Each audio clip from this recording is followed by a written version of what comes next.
오늘 하나님 나라 거룩한 일꾼이라는 주제로 오늘부터 디모데전서의 말씀을 통해서 함께 은혜 나누도록 하겠습니다. 오늘은 그 첫 번째 시간인데요, 부름받은 일꾼이라는 제목으로 함께 말씀 나눕니다.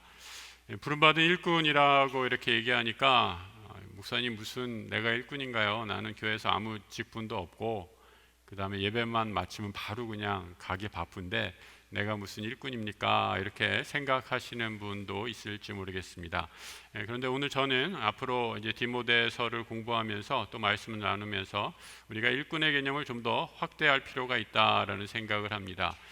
우리가 비단 교회에서 뭐 장로, 권사, 집사 또 목사로 부름받기 이전에 이 자리에 하나님의 부름을 받은 우리 모두가 하나님의 일꾼이다라는 생각으로 오늘 말씀을 함께 들어주셨으면 좋겠고요. 그 다음에 또 하나, 나는 이제 은퇴했는데 무슨 내가 일꾼입니까? 나는 이제 아무것도 할 게 없는데요, 이렇게 생각하시지 마시고요. 여러분, 우리 하나님의 일꾼은 천국 가는 그날까지 하나님께서 사명이 있으셔서 우리에게 생명을 주신 줄 믿습니다. 내가 몸이 아프고 연약해도 또 하나님께서 나에게 맡기신 이 기도의 사명을 발견하고 하나님께서 나에게 주신 그 일꾼의 사명을 잘 감당하는 우리 모든 약수의 일꾼이 되기를 바라는 마음으로 말씀 전합니다. 아멘 별로 안 하시네.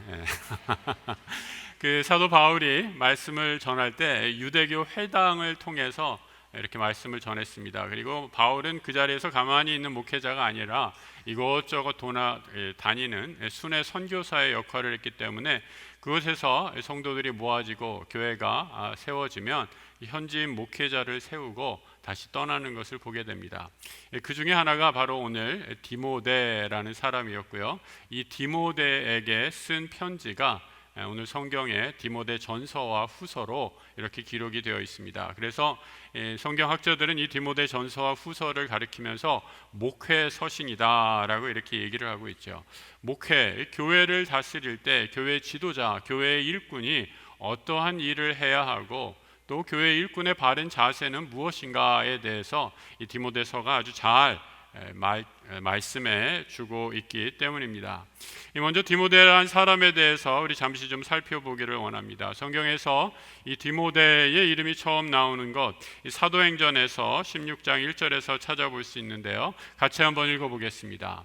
바울이 더베와 루스드라에도 이름에 거기 디모데라 하는 제자가 있으니 그 어머니는 믿는 유대 여자요 아버지는 헬라인이라. 이 더베와 루스드라라는 지명이 나옵니다. 우리 루스드라는 그래도 많이 귀에 익으신 지명이 아닐까 생각합니다. 사도행전 14장을 보면 바울이 1차 전도 여행의 마지막 종착지가 바로 루스드라라는 지역이었습니다. 이 루스드라에서 바울이 놀라운 기적을 행하죠. 어떤 기적입니까? 나면서부터 이 안진뱅이, 걷지를 못하는 사람을 일으켜 세우는 기적을 행하게 됩니다. 그래서 루스드라에 사는 사람들이 바울을 가리켜서 와 신의 아들이다 라고 이렇게 칭송을 했던 기록까지 나오는 곳입니다.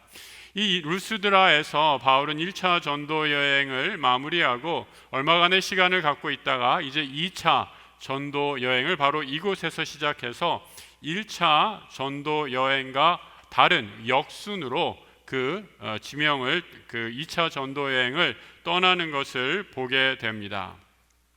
1절에서 디모데를 제자다라고 이렇게 소개했는데 16장 2절에 보면 이렇게 이어지고 있습니다. 디모데는 루스드라와 이고니아에 있는 형제들에게 칭찬을 받는 사람이었다라고 이렇게 말씀하고 있습니다. 새로운 전도 여행을 앞두고 이제 디모데는 칭찬받는 하나님의 일꾼으로 변해 있었던 것이죠.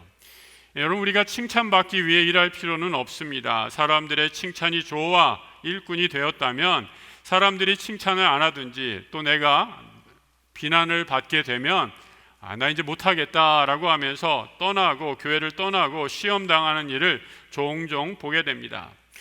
그렇다고 사람들의 칭찬을 전혀 무시해서도 안 됩니다. 교회 공동체는 교우들이 칭찬하는 신실한 일꾼들을 주목할 필요가 있습니다. 여러분, 우리가 교회 생활 오래 해보면 다 알잖아요, 그죠? 수십 년 같이 생활하다 보면 정말 이름도 없이 빛도 없이 묵묵히 맡은 자리에서 누가 알아주던 알아주지 않던 그 맡겨주신 일, 아니 그 이상을 꾸준하게 감당하시는 순종하고 헌신한 일꾼들을 보게 됩니다. 교회는 바로 이런 일꾼들을 세워야 점점 든든해 서 가는 것을 보게 됩니다. 그래서 일꾼은 하루아침에 만들어지는 것이 아닙니다. 오랜 시간 훈련을 통해서 다듬어지고 되어져 가는 것이 하나님의 일꾼이다 말씀드릴 수 있습니다. 이를 위해 우리가 훈련하는 이유이기도 하죠. 디모데, 어머니는 유대인이었고 아버지는 헬라인이었다라고 이렇게 말합니다. 디모데, 영어로 티모시 이렇게 발음하는데 헬라어로 이 티마오, 경건이라는 뜻과 테오스, 하나님이라는 말을 합성해서 만든 이름입니다. 태어나면서부터 하나님을 경외하는 아들이다라는 그런 부모의 소망을 담아서 지은 이름이죠. 디모데의 믿음은 외가 쪽부터 대대로 내어져 온 믿음이었습니다. 디모데후서 1장 5절에 이렇게 기록이 되어 있죠. 같이 한번 읽어보겠습니다. 이는 내 속에 거짓이 없는 믿음이 있음을 생각함이라. 이 믿음은 먼저 내 외조모 로이스와 내 어머니 유니게 속에 있더니 내 속에도 있는 줄을 확신하노라. 여러분, 우리 이 가운데 혹시 대대로 신앙의 유산을 물려받으신 우리 분들 있으십니까? 우리 젊은 집사님들 만나면 가끔 그런 얘기 하시는 걸 듣게 돼요. 나는 우리 부모님, 아버님, 어머니가 너무 열심히 우리 대대로 몇째 때 신앙인이어서 그게 참 부담스러웠다고.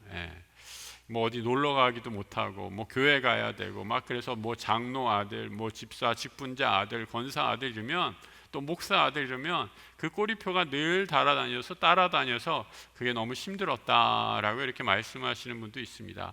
충분히 이해합니다. 그런데 여러분, 우리의 인생을 길게 놓고 보면 우리가 신앙의 부모, 신앙의 가문 아래서 자라났다라는 것 얼마나 큰 은혜요 축복인지 모릅니다. 디모데는 할머니 때부터 또 그 어머니에게 이어지는 신앙의 유산 속에서 훈련받아 제자로 성장했습니다.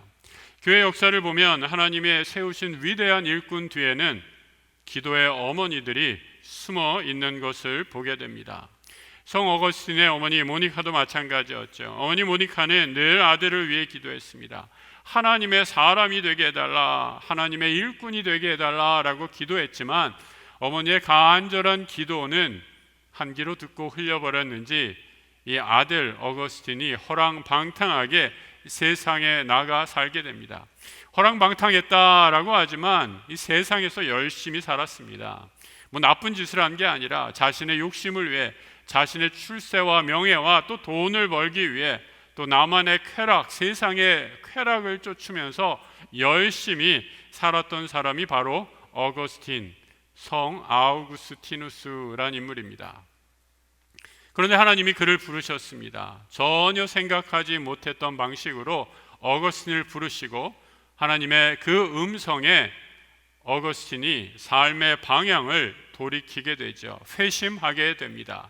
그리고 마침내 어머니 앞에서 성 어거스틴이 암브로시우스라는 주교에게 세례를 받을 때 그 모습을 보고 어머니가 감격의 눈물을 흘리면서 이제 나는 죽어도 여한이 없겠구나, 내 아들이 드디어 하나님의 일꾼으로 부름을 받고 세례를 받는구나 라고 하면서 나는 죽어도 여한이 없겠다라고 하면서 기뻐합니다. 그 어머니가 기뻐하는 모습을 보면서 어거스틴이 그의 고백록에서 이렇게 적고 있습니다. 눈물의 기도로 기른 자녀는 절대 망하지 않습니다. 이 말씀을 붙잡고 우리 어머니는 30년간 늘 나를 위해 기도했는데 내가 바로 그 기도의 증거입니다 라고 이렇게 고백록에서 적고 있습니다. 중세를 밝힌 하나님의 일꾼 어거스틴의 뒤에는 그의 어머니의 30년간 한결같은 눈물의 기도가 있었던 것입니다. 여러분, 이 자리에 우리 부모님들, 아버지, 어머님들 많이 계시고 함께 예배하고 계시는데 우리 자녀들 위해서 어떤 기도를 드리십니까? 우리 아이들 이번에 성적표 딱 받아와서 보니까 아이고 이놈 너는 이제 싹수가 노랗다 이래가지고 어디 학교 가겠냐 이렇게 하고 혹시 혼내시거나 절망하지 않습니까? 여러분 어떤 시험이나 이런 단 한 번의 일로 우리 아이들을 평가하지 마시기 바랍니다. 우리 하나님의 자녀는 하나님의 손에 붙잡힌 바 되어서 자녀들을 하나님께서 인도하실 것입니다. 우리 부모들이 그 믿음을 믿고 그 믿음으로 자녀들을 신뢰하고 기다리며 기도해 주시는 우리 약수의 부모님들이 되시길 주님의 이름으로 축복합니다. 여러분, 하나님의 일꾼 자녀들을 위해서 기도합니다.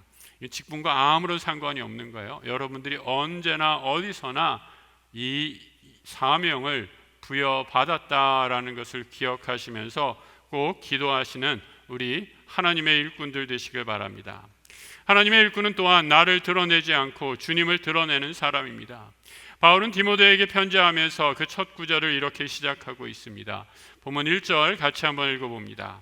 우리 구주 하나님과 우리의 소망이신 그리스도 예수의 명령을 따라 그리스도 예수의 사도된 바울이 먼저 하나님의 일꾼 되었습니다. 나는 어떻게 하나님의 일꾼이 되었는가? 예수의 명령을 따라 그 명령에 순종함으로 내가 하나님의 일꾼 되었습니다 라고 이렇게 고백하고 있습니다. 하나님의 일꾼이 된 이유 여러 가지 바울의 조건을 말하고 있지 않습니다. 내가 이런 출신 성분이야, 나 이런 데서 태어났어, 내가 이렇게 공부했어, 이래서 내가 이 일꾼이 되기에 합당해 라고 얘기하는 것이 전혀 아닙니다. 바울이 일꾼 된 이유, 구주 하나님의, 구세주 하나님의 은혜, 또 소망의 하나님 예수 그리스도를 붙잡고 그분의 부르심에 따라 일꾼 되었다라고 말씀하고 있습니다. 일꾼은 나를 부르신 이를 정확하게 알기에 나를 드러내려 하지 않습니다. 그래서 어려움이 닥쳐와도 낙담하거나 절망하지 않고 다시 일어서서 그 사명을 감당하는 것이죠. 바울이 교회를 개척하고 나서 많은 어려움들이 있었습니다. 이른바 개척 멤버죠. 함께 교회를 시작했던 사람들로부터 뜻하지 않는 비난과 배반을 당하기도 했습니다. 또 동족 유대인이라고 여겼던 사람들이 바울을 심지어 잡아 죽이기까지 하려고 온갖 모함과 위협을 당했습니다. 하지만 바울은 주변의 여건이나 환경 또 배신에도 좌절하거나 무너지지 않고 하나님의 사명, 그 일꾼으로서의 사명을 감당합니다. 왜 그렇습니까? 나를 부르신 이가, 나를 불러주신 주님의 명령이 단 한순간도 변하지 않았기 때문입니다. 나를 구원하셨고 나를 부르셔서 일꾼 삼으신 주의 은혜와 사랑이 여전하기에 그는 무너지지 않고 주님을 바라보며 다시 일어선 것이지요. 하나님의 일꾼은 나를 바라보고 나를 드러내는 사람이 아닙니다. 나의 영광을 위해 일한 일꾼은 어려움이 닥치면 무너질 수밖에 없습니다. 낙담하고 절망하며 주변과 환경과 다른 사람을 탓합니다. 하지만 바울은 부르신 그분만을 바라보며 고난과 환난 속에서도 인내하고 나아가고 있습니다. 하나님의 일꾼으로 부르시고 하나님은 우리를 홀로 버려두지 않으십니다. 일꾼 되어서 그 일을 감당할 수 있도록 하늘의 힘을 넘치도록 부어주십니다. 하나님께서 일꾼에게 주시는 선물은 무엇인가? 오늘 본문 2절에 이렇게 기록이 되어 있죠. 같이 한번 읽어보겠습니다. 믿음 안에서 참 아들 된 디모데에게 편지하노니 하나님 아버지와 그리스도 예수 우리 주께로부터 은혜와 긍휼과 평강이 내게 있을지어다. 은혜와 긍휼과 평강을 하나님께서 선물로 주십니다. Grace, mercy, peace라고 이렇게 얘기하죠. 하나님께서 우리에게 주시는, 일꾼에게 주시는 하늘의 선물입니다. 주의 일꾼은 내 힘으로 모든 일을 감당하는 것이 아니라 하나님의 은혜로, 하나님의 불쌍히 여기심으로, 또 하나님이 부어주시는 평강 가운데 그 일을 감당하죠. 세상에서는 사람이 그 직책에 맞는지 여러 가지로 검토하고 검증합니다. 여러분 여러 가지 그 언론을 통해서 보셨겠지만 나라의 또 국가의 중요 자리를 맡기 위해서 얼마나 많은 인사 검증 시스템이 작동을 하게 됩니까? 스펙을 보고요, 경력을 보고요, 또 마지막에 면접까지 하면서 신중에 신중을 기해서 그 자리에 맞는 일꾼을 뽑게 되죠. 교회는 어떠해야 할까요? 세상에서 좋은 인재를 뽑기 위해 노력하고 심혈을 기울이듯이 저는 우리 주님의 몸된 교회를 위해서도 정말 좋은 훌륭한 일꾼들이 여러 가지 검증을 통해서 또 훈련을 통해서 바로 세워져야 한다고 생각합니다. 하지만 세상의 일꾼의 기준과 교회의 일꾼의 기준이 꼭 같을 필요는 또한 없다고 생각합니다. 세상 일꾼의 기준과 교회 일꾼의 기준이 그 차이, 본질적인 차이가 무엇일까?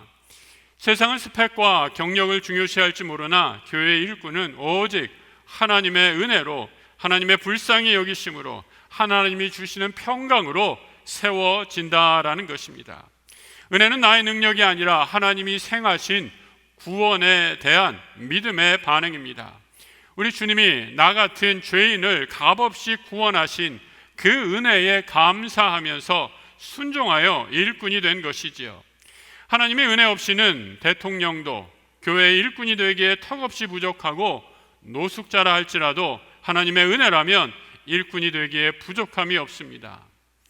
세상의 박사라도 은혜 없이는 지혜가 부족할지 모르지만 은혜만 있다면 초등학교도 나오지 못한 분도 하나님 나라 일꾼 되기에 충만한 지혜로 교회를 섬길 수 있습니다. 어떻게 이런 일이 가능할까요? 나의 나된 것, 내 힘과 지혜와 능력이 아니라 하나님의 한량없는 긍휼히 여기심, 불쌍히 여기심, 그 은혜로 내가 하나님의 일꾼으로 부름받았기 때문입니다. 자격이 충분해서 일꾼이 되었다라고 생각한다면 내가 장로가 못 된다고, 내가 집사와 권사가 못 된다고 시험에 빠질 수 있습니다. 하지만 하나님 불쌍히 여겨주심을 아는 사람, 그저 불러주신 것만으로도 감사해서 또 감사하며 맡겨주신 일이 무엇이든지 그 일을 감사와 기쁨으로 감당할 수 있는 것이죠. 그래서 일꾼은 하나님이 주신 평강 중에 일하게 됩니다. 군대를 갔다 오신 분들은 알겠지만 군대에서 보직이 중요하다라는 것이 말하지 않습니까? 그래서 흔히 하는 말로 보직 중에서 제일 좋은 보직이 무슨 꽃보직이다, 편하고 쉬운 일 맡은 그런 보직을 부러워합니다. 그런데 여러분, 교회에서는 그런 좋은 보직이란 있을 수 없죠. 하나님께서 불러주셨기에 감사와 기쁨으로 순종하기에 모든 부름받은 그 자리가 나에게 가장 귀하고 좋은 하나님의 일터가 되는 것입니다. 하나님이 불러주셨지만 누구보다도 내 연약함을 잘 아는 것이 바로 나입니다. 디모데도 마찬가지입니다. 자신의 연약함을 누구보다도 잘 알고 있었습니다. 그래서 디모데는 더욱더 하나님의 은혜와 긍휼과 평강만을 구하죠. 바울이 세웠지만 바울이 없을 때 수많은 교회의 적대자들, 아니 사탄이 교회의 리더십을 흔들려고 하는 것을 보게 됩니다. 디모데의 리더십에 도전하는 사람들이 많았습니다. 이 일은 바울이 없을 때, 바울이 떠나 있을 때 더 심각해졌습니다. 그래서 사도 바울은 디모데전서에서 이렇게 편지하고 있죠. 4장 12절 이하의 말씀 같이 한번 읽어볼까요? 누구든지 내 연소함을 업신여기지 못하게 하고 오직 말과 행실과 사랑과 믿음과 정절에 있어서 믿는 자에게 본이 되어 내가 이를 때까지 읽는 것과 권하는 것과 가르치는 것에 전념하라. 이 디모데의 나이가 대체 몇 살이었기에 너의 연소함, 그러니까 너의 어림을 너무 영한 것을 업신여기지 못하게 하라 라고 말하는 것일까요? 이 디모데가 처음에 예수 믿었을 때가 대략 추정컨대 10대 후반에서 20대 초반이었을 것이라고 이렇게 학자들은 추정을 합니다. 그리고 사도 바울이 생애 말년에 디모데서로 전서와 후서를 썼을 때 아마 사도행전에서 디모데를 처음 만났을 때와 이 디모데서를 썼을 때의 그 시간의 인터벌 간격이 한 10년 정도라고 이렇게 잡습니다. 그러면 디모데의 나이가 이때 최소한 30대 초반, 많아야 30대 중반을 넘지 않았을 것입니다. 아니 20대일 수도 있죠. 아무튼 이런 어린 나이에 설교를 하고 목자로서 목회자로서 일을 감당할 때에 사탄이 교회를 흔들고 그를 어리다고 비방했다라는 것입니다. 그럼 저도 이 자리에서 강단을 지키고 말씀을 전하지만 이 설교, 목회 참 어려운 그런 하나님의 부르심이 아닌가 생각합니다. 정말 하나님의 도우심이 없이는 불가능하죠. 제가 이 자리에서 그 어려움 다 일일이 말씀드릴 생각은 없고요. 이 설교만 생각 그렇습니다. 우리 청중의 범위가 너무 넓으셔서 이 어디에 맞춰서 말씀을 전해야 될까 늘 주일마다 씨름하고 고민합니다. 하나님께서 함께 하시지 않으면 정말 모든 성도들에게 은혜를 끼치는 그런 귀한 하나님의 말씀을 전한다라는 것 불가능한 일이다 생각합니다. 바울은 일꾼의 자격이 나이가 어리다고 비방하는 이런 사람들을 향해 너의 연소함 때문에 주눅 들거나 소심, 마음에 시험 드는 일이 없도록 해라 라고 권면하고 있죠. 이런저런 많은 경험을 한 목회자면 좋겠지만 나이가 어리더라도 아무런 문제가 될 것이 없습니다. 여러분, 교회에서도 우리 젊은 사역자들을 만나게 되시죠. 가끔 교회 학교 오래 봉사하시는 부장님, 부감님, 이게 새로 전도 부임하신 전도사님 뵙게 되면 거의 이제 아버지와 아들 뻘 되시는, 아버지와 딸 뻘 되는 그런 나이 차를 보게 됩니다. 우리 목사님들 가끔 대화하다 보면 어느 교회는요, 이렇게 나이 많은 부장, 부감님이 새로운 전도사님을 향해서 쉽게 하대하고 그냥 막 이렇게 편하게 하고 이런 거 봐서 너무 속상하다라고 말씀하시는 것을 들었습니다. 우리 약수교회는 우리 교역자들을 잘 존대해 주시고 섬겨 주셔서 얼마나 감사한지 모르겠습니다. 우리 모든 교회 학교의 부장님, 부감님, 또 교사들이 이 교역자들, 우리 젊은 전도사님들 마치 담임 목사 대듯이 존중해 주시고 하나하나 동역해 주시니 얼마나 감사하고 제가 볼 때마다 은혜가 넘치는지 모릅니다. 교역자들이 어리고 부족하고 연약해도 또 이렇게 존중해 주시는 교역자들과 교사분들과 함께 동역하게 될 때 점점 성장해 가고 또 하나님의 맡겨주신 일을 감당하리라 믿습니다. 우리 교회 학교를 위해서도 우리 성도들 꼭 함께 기도해 주시기 바랍니다. 이 디모데의 나이가 연소한 것뿐 아니라 성경에 보면 그의 성격에 대해서도 묘사한 것을 찾을 수 있습니다. 이 고린도서에 나오게 되는데요, 고린도전서 16장에 있는 말씀입니다. 우리 한번 같이 읽어보겠습니다. 디모데가 이르거든 너희는 조심하여 그로 두려움 없이 너희 가운데 있게 하라. 이는 그도 나와 같이 주의 일을 힘쓰는 자임이라. 이 고린도서는 바울이 고린도 교회에 보내는 편지입니다. 고린도 교회에 여러 가지 문제가 많았는데 그때 바울이 자신이 신뢰할 만한 영적인 아들인 제자인 디모데를 고린도 교회에 보냅니다. 근데 바울이 잘 알고 있었던 것 같아요. 고린도 교회 교우들 좀 거친 사람들이었거든요. 늘 분란이 잦고 막 싸움이 많이 일어나는 그런 교회였습니다. 그런데 이 어린 디모데를 보내는데 굉장히 마음에 신경이 쓰였던 것 같습니다. 그래서 디모데를 보내면서 고린도 교회의 리더십에게, 이 교회의 중책을 맡은 리더들에게 이렇게 편지를 하는 거죠.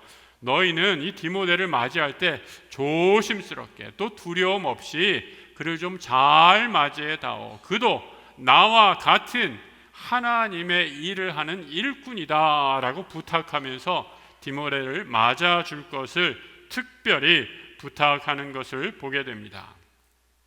또 디모데후서 1장 8절을 보면 이렇게 말씀하고 있죠. 갇힌 자 된 나를 부끄러워하지 말고 주의 복음을 더욱 힘써 전하며 함께 고난을 받으라 라고 이렇게 디모데에게 권면하는 것을 보게 됩니다. 이런 여러 가지 구절을 봐서 디모데는 좀 소심하고 이렇게 부끄러움을 많이 타는 사람이었던 것 같습니다. 우리 권사님들 가운데 이 전도의 은사가 있으신 분들은 이 처음 만나는 분들도 이렇게 접근해서 아주 편하게 얘기하면서 복음을 전하시는 정말 귀한 은사와 달란트를 가진 분들 보게 되는데 이 디모데는 그런 유형의 사람은 아니었습니다. 너무 소심해서 잘 나서지도 못하고요, 수줍음이 많아서 사람들 앞에 나서지도 잘 못하는 그런 사람이었습니다. 성격적으로 그런 것뿐만 아니라 육체적으로도 아주 연약한 사람이었습니다. 디모데전서 5장 23절을 보면 위장병으로 골골한 그런 사람이었죠. 소심하고 내성적이고 나이도 어리고 건강도 별로입니다. 일 잘하고 건강하고 튼튼한 그런 일꾼을 써도 될까 말까 한 일인데, 만약에 채용 공고를 냈다면 디모데는 늘 탈락했을 것입니다. 내세울 것 하나도 없어 다 떨어질 것만 같은 그런 사람을 바울이, 아니 주님이 들어 사용하시면서 교회를 부탁합니다. 바울이 디모데에게 교회를 위임하면서 하는 말, 디모데전서 3장 15절에 이렇게 기록이 되어 있습니다. 같이 한번 읽어보죠. 만일 내가 지체하면 너로 하여금 하나님의 집에서 어떻게 행해야 할지를 알게 하려 함이니 이 집은 살아계신 하나님의 교회요 진리의 기둥과 터니라. 바울이 전도 여행을 가다가 디모데에게 교회를 맡겼습니다. 그런데 여러 가지 일로 지체되고 늦게 오게 되었을 때 바울이 뭐라고 얘기하고 있는가? 이 집을 내가 너에게 전적으로 위임한다, 맡긴다. 이 집은 살아계신 하나님의 교회고 진리의 기둥이니 이 교회를 잘 맡아서 섬겨다오라고 그에게 부탁하는 것입니다. 여러분, 한번 잠시 이 시간에 생각해 보시기 바랍니다. 만약에 하나님이 우리 약수교회를 위해 일꾼 하나를 부르신다면 여러분 누구를 부르실 것 같습니까? 여러분, 그 부르심에 적합한 사람이 누구라고 생각하십니까? 훌륭하고 특별하고 귀한 일꾼만 부르실 것이라 생각하십니까? 절대 그렇지가 않습니다. 디모데를 보십시오. 나와 비교해 봐도 별로 나을 것이 없어 보입니다. 특별하지도 않습니다. 너무나 연약합니다. 나서서 일 잘하고 적극적이고 말 잘하는 사람도 아닙니다. 너무나 소심해서 사람들에게 나서는 것도 부담스러워해서 아이고 저 사람 일이나 잘할 수 있을까, 그런 염려와 걱정이 앞서는 사람입니다. 그런데 하나님은 그런 일꾼이 교회의 기둥과 같은 일꾼이 되기에 충분하다라고 말씀하십니다. 왜 그렇습니까? 어떻게 가능합니까? 내 힘을 의지하고 내 능력을 의지하는 것이 아니기 때문이죠. 내 경험이 내 능력이 자랑하는 것이 아니라 약하고 부족하기에 부족한 사람, 도울 분, 단 한 분, 하나님 한 분밖에 없음을 의지하고 그분에게만 의지하며 이 일을 감당하는 것입니다. 내가 너무나 연약하기에 나는 주님 곁에 딱 붙어서 일하지 않으면 아무것도 할 수 없음을 알기에 더욱더 주님만 의지하는 것입니다. 내가 연약한 것, 내가 부족한 것, 내 힘으로 안 되니 더욱 기도요 매달릴 뿐입니다. 그래서 바울은 이것을 알고 디모데를 세웠던 것입니다. 바울은 내가 죽어야 하나님의 능력을 온전히 힘입을 수 있다라고 말하면서 고린도후서에서 이렇게 말씀하고 있습니다. 같이 한번 읽어보겠습니다. 우리는 우리 자신이 사형 선고를 받을 줄 알았으니 이는 우리로 자기를 의지하지 말고 오직 죽은 자를 다시 살리시는 하나님만 의지하게 하심이라. 부름받은 일꾼은 나는 부족하지만 하나님만 의지하는 사람이 하나님의 일꾼입니다. 나는 영적으로 연소하고 나약하고 소심하지만 하나님만 믿고 기도하는 사람이 하나님의 일꾼입니다. 하나님 의지함으로 내게 부족함이 없습니다. 내게 능력 주시는 자 안에서 내가 모든 일을 감당할 수 있습니다 고백하는 사람, 충성을 다하는 사람이 하나님의 일꾼입니다. 교회에서 직분을 받던 안 받던 이 믿음으로 이 자리에 나와 예배한다면 여러분들이 지금 하나님이 불러주신 일꾼인 것입니다. 하나님의 이 부르심에 순종하고 하나님께서 나에게 맡겨주신 사명, 그것이 무엇이든지 믿음으로, 은혜로, 감사함으로 감당하는 주의 일꾼 되시길 우리 주님의 이름으로 축복합니다. 기도하겠습니다. 하나님 아버지, 우리를 하나님 나라의 거룩한 일꾼으로 부르시고 세워주시니 감사합니다. 부르시고 세우신 하나님 은혜 감사하며 하나님만 의지하고 맡겨주신 일, 가정에서, 직장에서, 또 우리 교회 공동체에서 감당하는 신실한 주의 종 되게 하여 주옵소서. 우리를 일꾼으로 부르시고 우리에게 날마다 필요한 은사를 넘치도록 부어주신 교회의 주인 되신 우리 주 예수 그리스도의 이름으로 기도드립니다. 아멘.